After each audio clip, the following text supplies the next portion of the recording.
nós vamos abordar, para dar início ao tema, um pequeno item que eu vou trazer aqui, a fim de comentar e ilustrar o que queremos narrar com o tema de hoje. Está em Mateus, capítulo 12, versículo 36 e 35 e 36. E diz assim: O homem tira boas coisas do bom tesouro do seu coração, e o homem mau tira do mau tesouro coisas más. Mas eu vos digo que de toda palavra ociosa que os homens disserem, hão de dar conta no dia do juízo. Porque por tuas palavras serás justificado, e por tuas palavras serás condenado. Essa passagem de Jesus nos chama a atenção pelo fato de que a palavra é algo fundamental para a nossa comunicação. Deus quis que o ser humano estivesse destacado dos demais primatas em função de alguns aspectos muito peculiares. O primeiro deles, a inteligência. Segundo, a capacidade de comunicação diferenciada. E terceiro, a consciência moral. Esses três aspectos são fundamentais para o desenvolvimento humano, o desenvolvimento do contexto humano. Porque sem a consciência moral, nós nos equiparamos aos outros animais. A única coisa que nós sabemos nos diferencia deles é justamente a questão do livre-arbítrio, a questão da consciência moral, de sabermos discernir a respeito do bem e do mal. Essa é a principal diferença que nós temos do resto dos animais, particularmente os animais superiores. De outra forma, a inteligência também. A inteligência no sentido de perceber, através da amplitude do conhecimento, o que fazer nas nossas vidas. Os animais, eles obedecem aos condicionamentos naturais. Nós, seres humanos, nos desenvolvemos em função das aptidões para inovar, imaginar, crescer na direção tanto do conhecimento quanto do sentimento, e isso requer a consciência moral. Para que isso possa se exprimir, há uma necessidade peculiar, a palavra. A palavra serve para que nós interajamos uns com os outros e expressemos a nossa vontade, o nosso interesse, aquilo que desejamos de fato exprimir com os nossos sentimentos.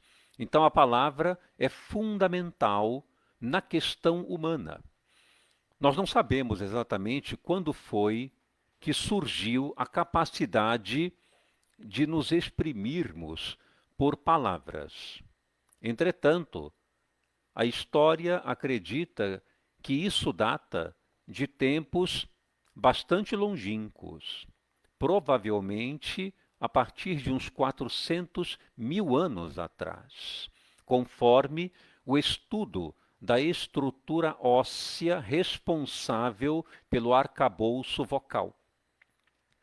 Então, bem se vê que nesse período, até hoje, temos criado um fenômeno de diferenciação dos sons por meio de repetição, por meio de treinamento no cotidiano, desde os seres mais primitivos, aqueles hominídeos do passado, até a nossa condição atual, nós temos criado uma diferenciação lexical, é o nome que se dá para isso. Lexical quer dizer vocabular, é relativo à palavra.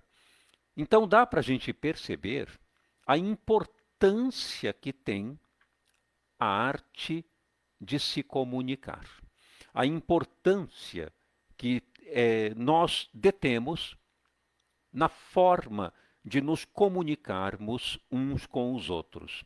E onde é que está esta importância? Já que os animais, por exemplo, se comunicam. Os animais emitem sons, emitem sons guturais que os outros compreendem de alguma forma.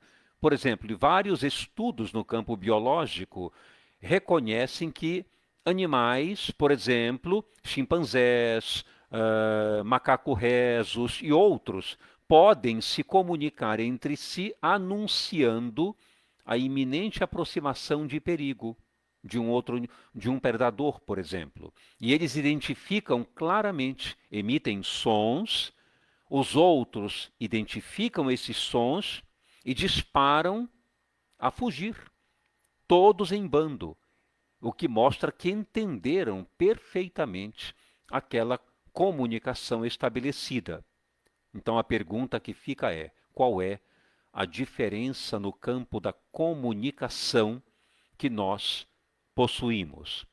A diferença fundamental está na emoção que é emitida em conjunto com o vocábulo que nós pronunciamos, com a frase que nós construímos. Nós, seres humanos, temos a capacidade da entonação, a capacidade da expressão através de uma tonalidade emocional aquilo que queremos exprimir, o que gera aproximação entre os seres. Proximidade no sentido de afeição, de carinho, de atenção, de desvelo uns pelos outros, coisa que, no contexto dos animais, em âmbito de inteligência para essa expressão, não acontece. Há uma diferenciação muito singular. A nossa mente, ela tem um pensamento ininterrupto e através do pensamento nós produzimos o discurso, como costumamos chamar em psiquiatria, o conteúdo daquilo que falamos.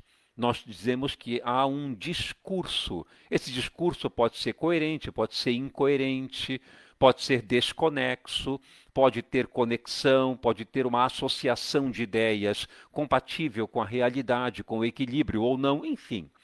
Nós chamamos isso de discurso. Para que haja um discurso, é necessário o pensamento.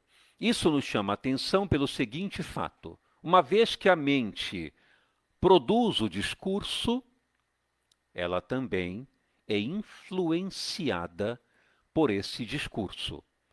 Quando nós emitimos uma determinada formulação através de frases, de conteúdos lexicais ou vocabulares, nós estamos transferindo um conteúdo mental, aquilo que nós acreditamos, aquilo que nós desejamos expressar no sentido de compreensão, exatamente aquilo que apreendemos sobre nós, sobre o mundo, sobre as pessoas, sobre o futuro, nós então lançamos para fora através da palavra. E nós, seres humanos, sofisticamos esse conteúdo vocabular na atualidade em que nós nos encontramos. E isso tem muita importância pelo fato de que, quando nós direcionamos uma determinada mensagem para alguém, com base na crítica,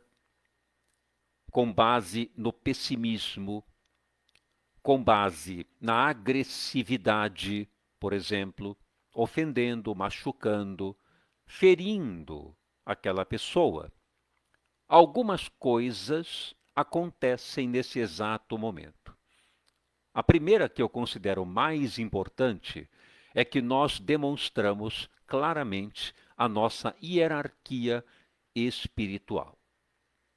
A forma de falar, a forma de se expressar, o vocabulário que nós usamos, a tonalidade da nossa voz, o conteúdo da mensagem, tudo isso demonstra, em primeiro lugar, a nossa hierarquia espiritual. Em que grau de espiritualidade eu me encontro? A forma de falar, a palavra denota isso. Se eu sou uma pessoa que normalmente emito conteúdos de pessimismo, negativismo, descrença, isso mostra um comprometimento da minha hierarquia espiritual. É lógico, porque na medida em que eu não percebo o significado da vida, o valor das coisas, a importância que tem o futuro, se eu não acredito em mim, se eu não acredito nas pessoas, isso mostra, de alguma maneira, que eu tenho limitações de natureza espiritual. Segundo aspecto importante, quando eu emito conteúdos, como eu disse antes, de negativismo, pessimismo, lamentação, queixa, eu consigo apenas afastar as pessoas de perto de mim. É muito difícil querermos pessoas juntos de nós que lamentem, que se queixem, onde tudo está ruim, nada presta, as pessoas não servem, todo o futuro é incerto, é sombrio.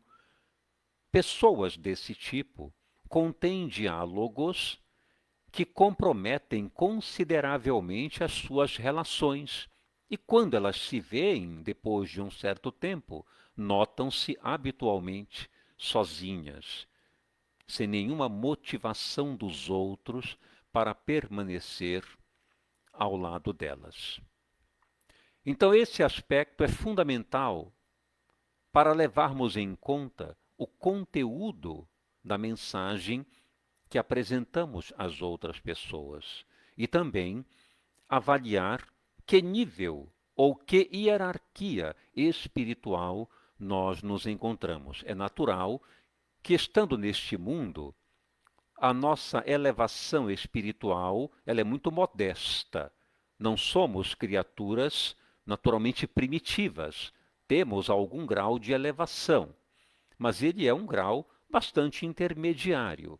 Entretanto, quando nós treinamos o pessimismo, a reclamação, a queixa, nós comprometemos o nosso avanço e comprometemos também a presença das pessoas perto de nós. Um outro aspecto, então, agora o terceiro aspecto importante. A palavra, de uma certa forma, denota quem somos. Não mais a questão da hierarquia espiritual, mas ao mesmo tempo em um sentido psicológico. A palavra sempre foi o único recurso utilizado na psicologia para ajudar as pessoas. Desde Freud, desde a psicanálise, a associação de ideias, isto é, a livre associação de palavras, ele deixava as pessoas falarem livremente e ficava mudo, ouvindo às vezes uma sessão inteira, sem dar uma palavra, porque ele achava importante que as pessoas se expressassem. Isso demonstra, portanto, a importância que tem o conteúdo da nossa mensagem em um contexto psicológico.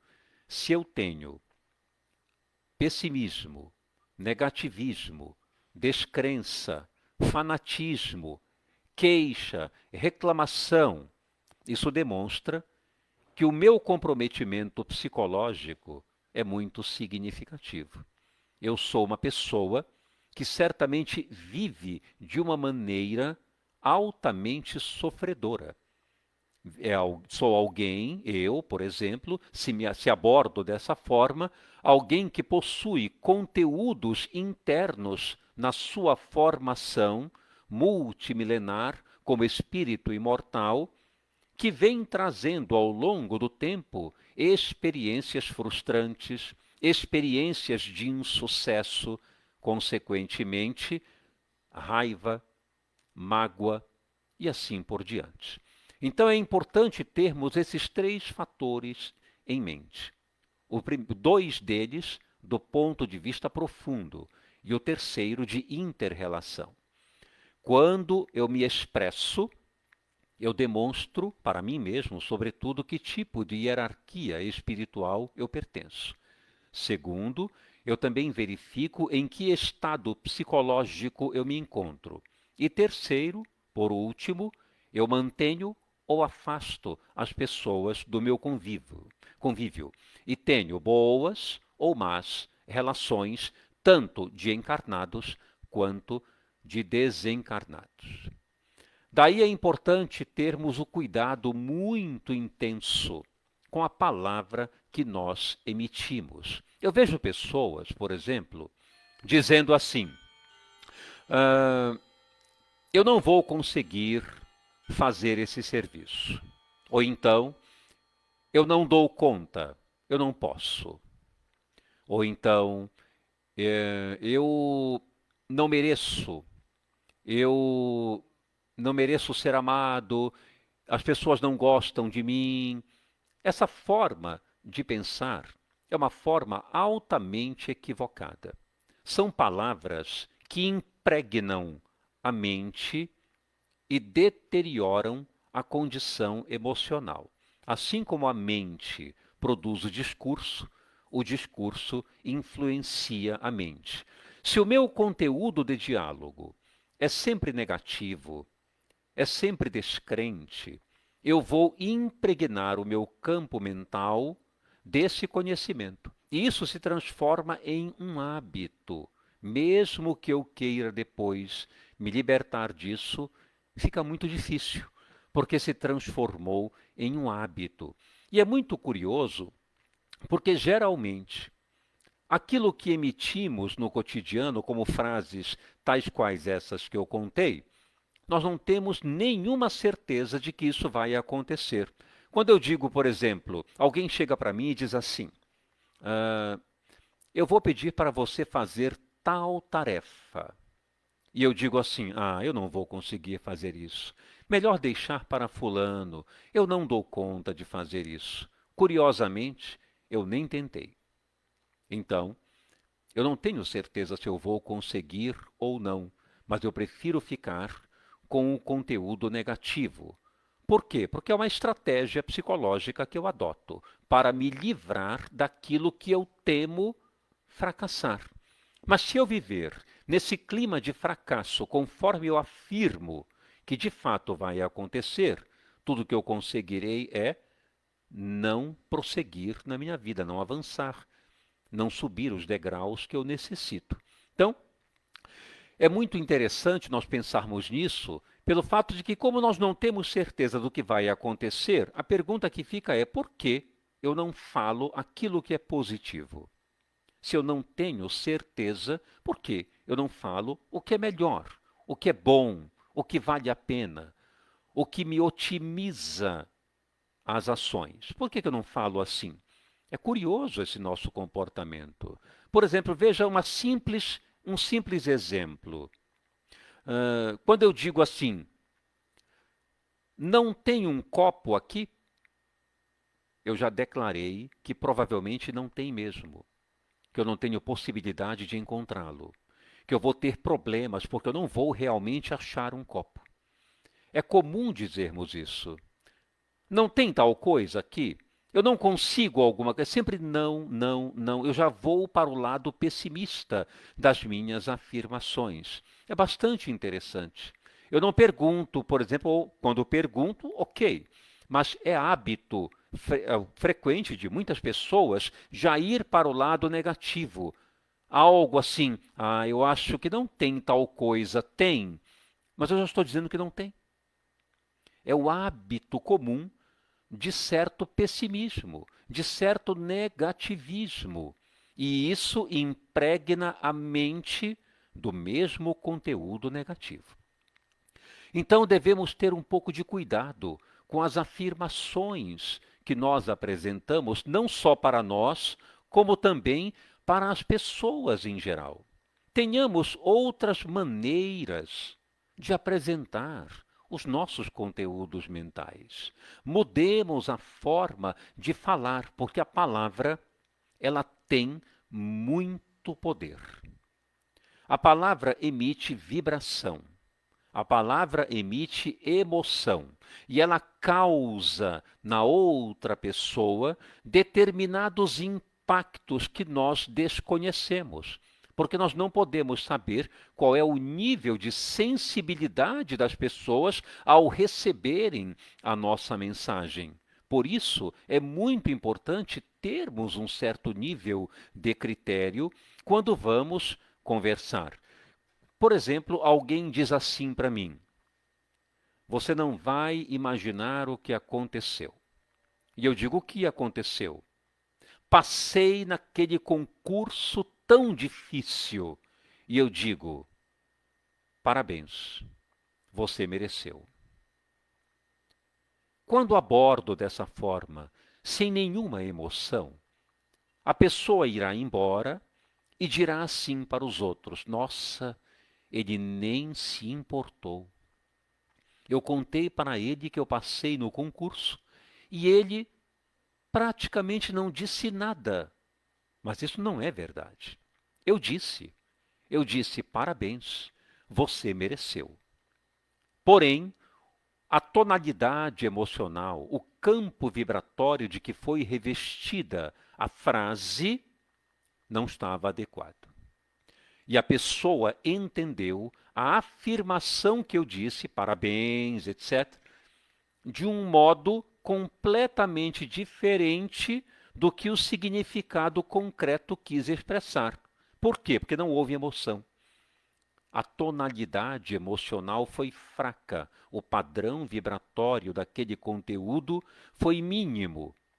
Isso mostra que nós nos comunicamos muito mais com o conteúdo emocional propriamente do que com o conteúdo vocabular.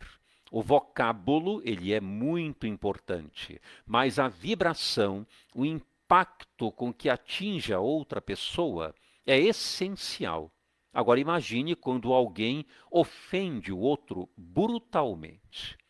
Quando diz uma palavra muito rude com uma tonalidade causticante. É claro que isso vai influenciar diretamente o campo perispiritual daquela pessoa, porque ele vai absorver aquelas vibrações que são sutis, embora em nível grosseiro de carga, elas são sutis, porque elas têm conexão direta com a entidade espiritual. E o perispírito absorverá aquele padrão vibratório que a pessoa recebeu naquele instante. E se ela tiver, do ponto de vista mental, uma conexão com aquele conteúdo, isto é, se ela for uma pessoa que tem negativismo, pessimismo, descrença e assim por diante, essa carga será maciça sobre ela. E aí surgirão sintomas do ponto de vista emocional e orgânico. Por exemplo, muitos distúrbios digestivos, muitos distúrbios neurológicos, cefaleias, enxaquecas, etc., vêm do diálogo que temos no cotidiano. Quando temos diálogos rudes, intempestivos, brutais, frequentemente ficamos desgastados, com dores musculares, alterações digestivas, alterações neurológicas, então cefaleias e outros tipos de problema. Bem se sabe hoje, e eu mesmo já recebi, por exemplo, em situações de emergência, pessoas assim que tiveram um acidente vascular cerebral após uma grave discussão de herança em família, por exemplo. Por que isso? Porque a carga emocional da palavra atinge diretamente e, antes de tudo, aquele que a produz, para depois, conforme a condição do outro, produzir maior ou menor impacto, mas naquele que a produz no campo mental e, consequentemente, a emite, a vibração é poderosa desde o início, levando, portanto, a um estado patológico de ordem orgânica ou de ordem psicológica também. Um estresse agudo, um estresse pós-traumático e outros níveis de situação de ansiedade. Então, convém nós termos bastante cuidado com aquilo que queremos emitir para as outras pessoas. Portanto, fica para nós a lição de que a palavra, conforme diz Jesus, analisando aqui o conteúdo que eu li no começo, ele diz: mas eu vos digo que toda palavra ociosa é aquela, simplesmente, que não tem nenhuma utilidade em um dado momento. Ela pode ser, por exemplo, uma palavra de desdém, pode ser uma palavra de raiva, pode ser uma palavra, enfim, que carregue qualquer emoção que é desnecessária, pouco útil naquele momento. Pode ser uma ofensa, como pode ser uma piada chula, sem nenhum fundamento, sem nenhum propósito num determinado instante. A palavra ociosa, que não deveria ser dita, seja qual for a situação. Toda palavra ociosa, diz ele, que os homens disserem, hão de dar conta no dia do juízo. Que juízo é esse? Num sentido psicológico, não tem nada a ver com o fenômeno da morte, com o fenômeno, depois que nós morrermos, aquele exame de consciência. Quer dizer que, no momento em que eu me dou conta do mal que eu pratiquei, no momento em que eu me dou conta de que aquilo que eu disse prejudicou pessoas, prejudicou a mim mesmo, tumultuou as minhas relações, isso me produzirá sentimentos muito negativos em relação a mim. Culpa, né? Mágoa, remorso e outros sentimentos comuns quando nós caímos em nós mesmos e percebemos que aquilo que dissemos trouxe prejuízo emocional, funcional para o ambiente onde eu me encontrava. Esse é o dia do juízo, é o dia em que nós caímos em nós mesmos e dizemos: que bobagem que eu disse. E agora será muito difícil reverter isso. Então, esse é o momento do juízo.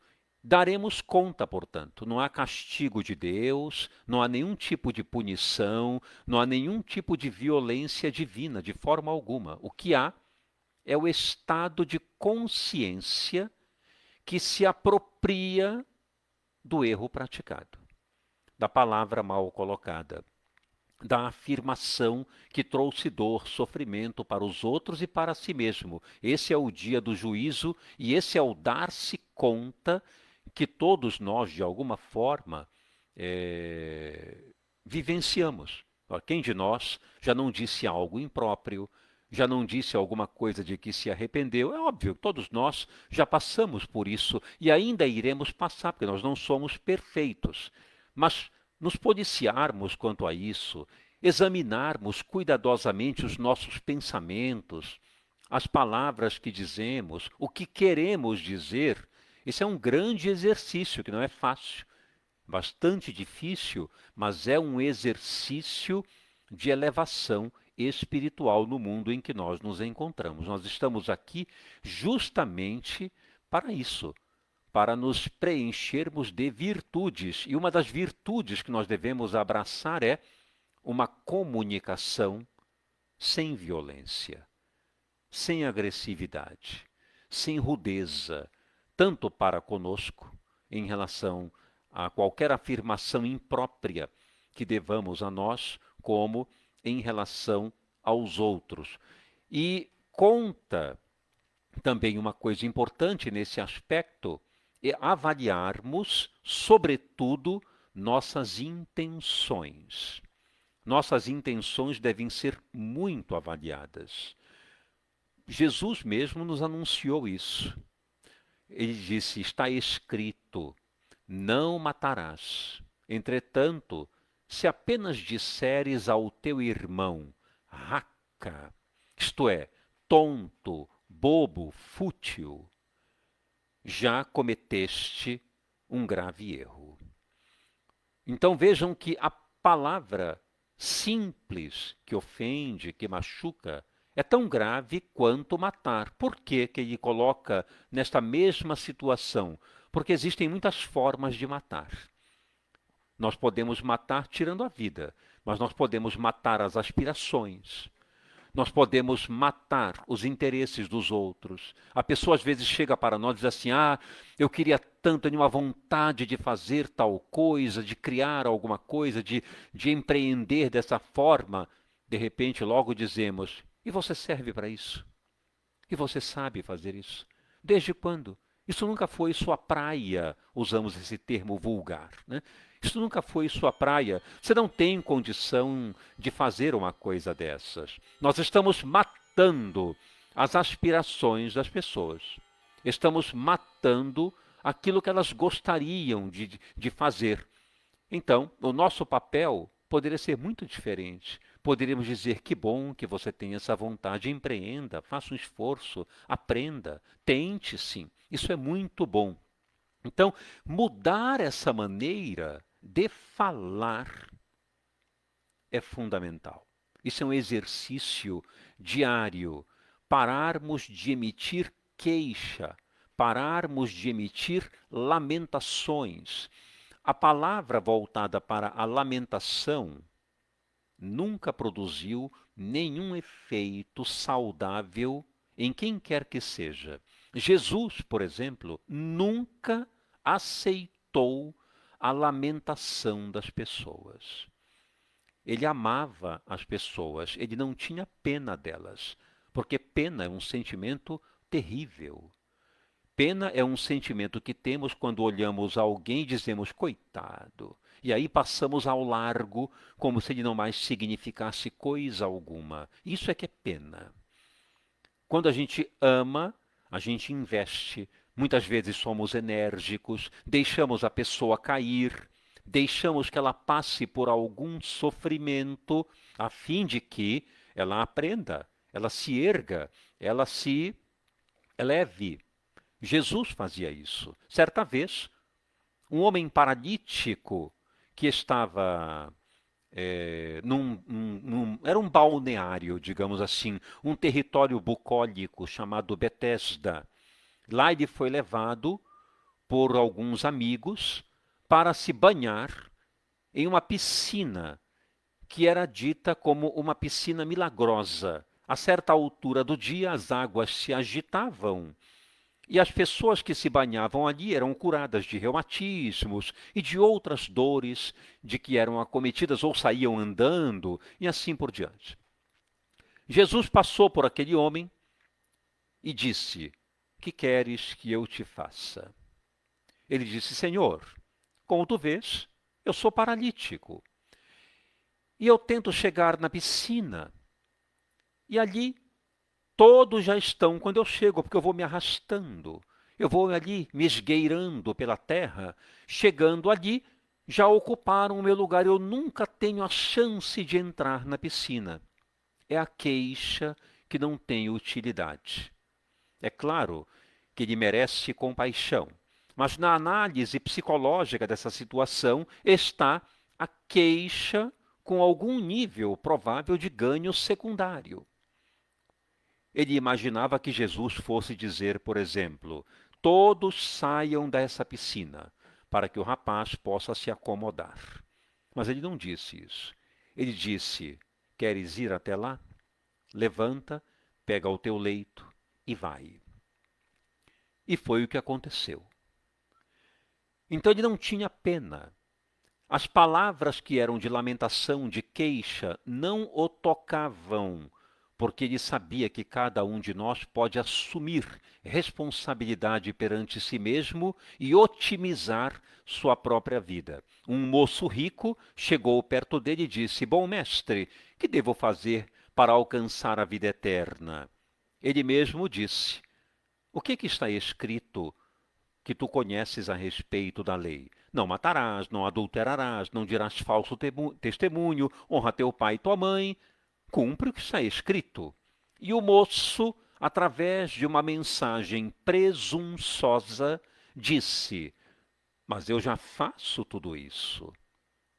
Ora, como isso é possível, se hoje, 21 séculos depois, nós ainda não conseguimos? Como naquela época alguém poderia conseguir?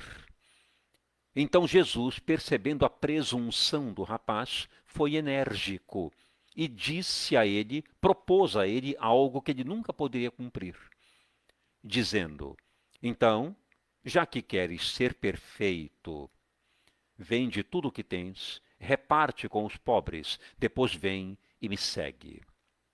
E o moço deu de ombros, saiu cabisbaixo, entristecido, como narra o evangelista, porque tinha muitos bens. Que bens eram esses? Provavelmente não eram bens materiais. Bens a que ele se referiu era a presunção, a arrogância. Era um homem, ou um rapaz, na verdade era um moço, que estava tomado de arrogância e presunção. Dentro dele não havia espaço para novos conteúdos de humildade. Por isso Jesus disse que um homem rico não pode entrar no reino dos céus. Não é rico de dinheiro, é rico de soberba, é rico de conteúdos que são dele, como se ele tivesse direito a tudo e os outros não. É o que nós conhecemos como narcisismo. Esses conteúdos internos saem como palavras ferinas que agridem os outros, que são rudes com as pessoas, que humilham o próximo.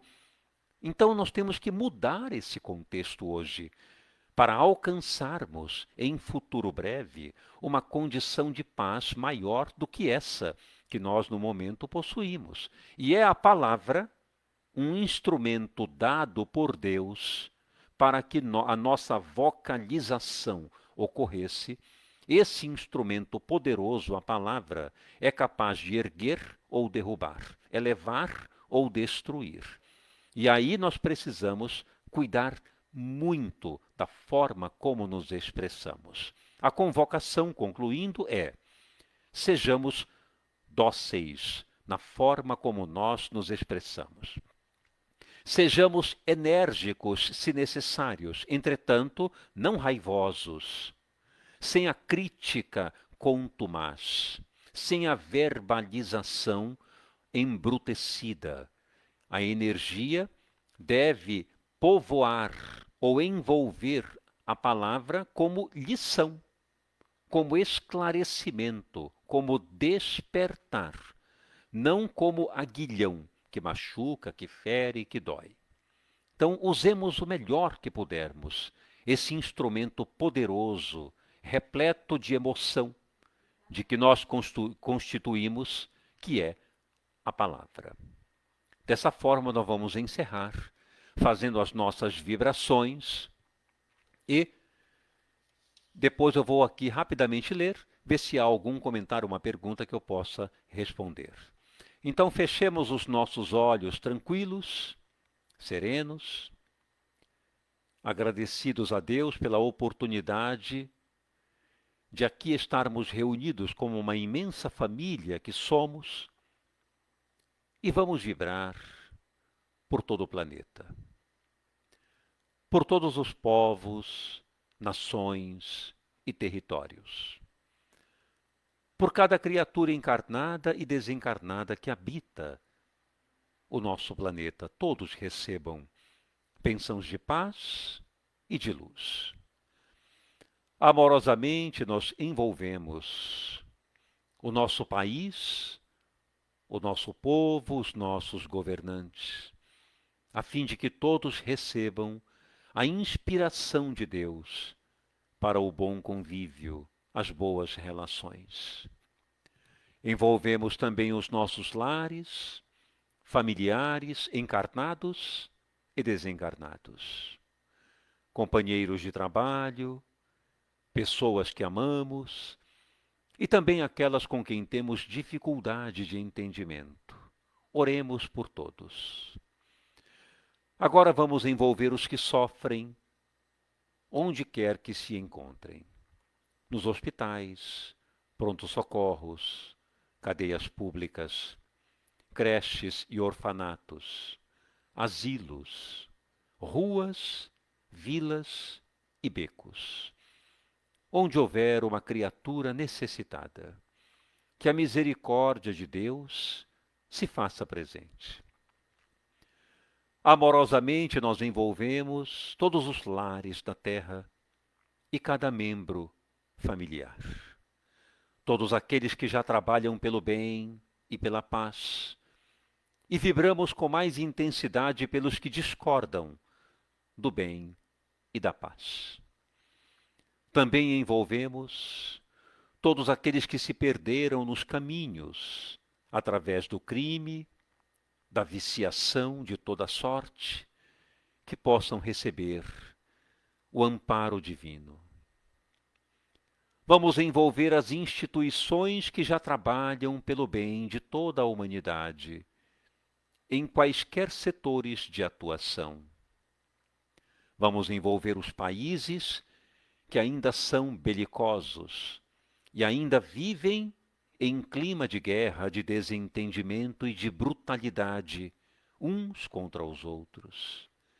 Que Deus, na sua infinita bondade, derrame suas bênçãos em cada coração. E por fim, vibramos por nós que aqui estamos, sintonizados uns com os outros, envolvidos nessas vibrações de amor e de bondade.